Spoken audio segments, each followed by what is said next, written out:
होगा ना, होगा। अगर ट्री नट्स, अब आप देखिए जो टेक्स्ट सर्कुलेट हुआ है, tree nuts, dry fruit, fresh fruit, dairy, ये ड्यूटी फ्री जो है इंपोर्ट होंगे। अब हमारा और है ही क्या? हमारा तो कोई मरीन इंडस्ट्री है नहीं, मरीन फूड नहीं है, सी फूड नहीं है।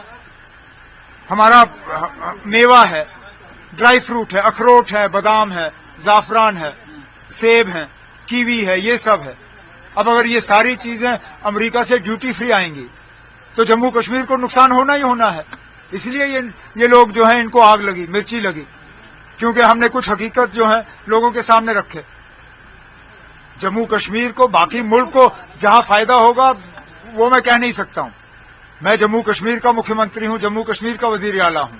मुझे यहां के लोगों के फायदे की बात करनी है और हमें इस इंडो यूएस ट्रेड डील से कोई फायदा नहीं है, नुकसान ही नुकसान है। सर, बीजेपी कह रही कि माफी मांगी चाहिए। किस बात की? सर, आपने जो मैं मुझे कोई नहीं ना, इनकी अपनी गलती। शायद अगर इन्होंने मुझे बोलने दिया होता मैं खुद विड्रॉ करता। मैं विड्रॉ करने के तैयार, मैं दूसरे अंदाज में उसी चीज को कह देता। इन्होंने बोलने नहीं दिया। अब तो कोई माफी मांगने वाली बात ही नहीं है, अब तो बात रिकॉर्ड पे आ गया जो आ गया। अगर इन्होंने मुझे एक सेकंड भी बोलने दिया होता, मैं खड़ा था ये कहने के लिए, तो ठीक है, मैं उन अल्फाज को विड्रॉ करके दूसरे अंदाज में कह दूंगा। लेकिन जब इन्होंने बोलने नहीं दिया तो अब कोई माफी मांगने वाली बात ही नहीं है। मैं किससे, और वैसे भी किससे माफी मांगू ना? जो असेंबली में हमें मुल्क की बात कहता है, आइन की बात कहता है, अंबेडकर की बात कहता है, और खुद 26 जनवरी के फंक्शन में पूरा टाइम बैठ नहीं सका। ये हमें देशभक्ति की सबक सिखाने वाला एलओपी, मैं उसके बगल में बैठा हुआ था, पूरा टाइम तो बैठ नहीं सका। आप लोग थे वहां पे, आधे टाइम के बाद उठ के चले गए, और हमें यहां देशभक्ति का वो है सबक सिखाने वाला।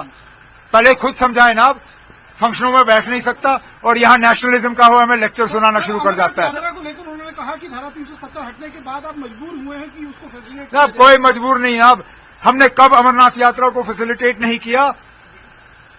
कश्मीरियों ने हमेशा जो है अपने कंधों पे यात्रियों को लेके गुफा तक पहुंचाया। कब हमने यात्रा को फैसिलिटेट नहीं किया? हम तो हमेशा, कश्मीरियों के बिना वो यात्रा मुमकिन ही नहीं है। आप जरा बताएं ना, आप कब बिना कश्मीरियों के वो यात्रा मुमकिन हो पाई? ये आज फैसिलिटेट करने वाली बात नहीं है। उस गुफा को ढूंढा ही वहां का एक रहने वाले ने। हमने हमेशा इस यात्रा को फैसिलिटेट किया है, आगे भी जाके करेंगे। इसको 370 से लेके कोई लेना देना नहीं। और पाकिस्तान जो मैच खेलने के लिए तैयार हुआ है, क्या यूटर्न पाकिस्तान मैच खेलने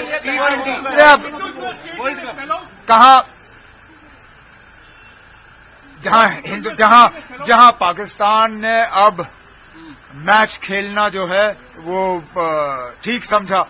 मेरा तो इतना ही उनसे कहना है कि आप धमकी मत दो अगर आप उस धमकी पे खड़े रहने के लिए तैयार नहीं हो। उन्होंने धमकी दी कि हम हिंदुस्तान के खिलाफ मैच नहीं खेलेंगे, फिर डर गए और अपनी धमकी खुद वापस ली। जिन लोगों को अपने धमकी के पीछे खड़े रहने की ताकत नहीं है, उनको आगे जाके धमकी देनी ही नहीं चाहिए। चुपचाप आके मैदान पे उतर जाना चाहिए। मैच में जो होगा सो होगा। ठीक। Thank you.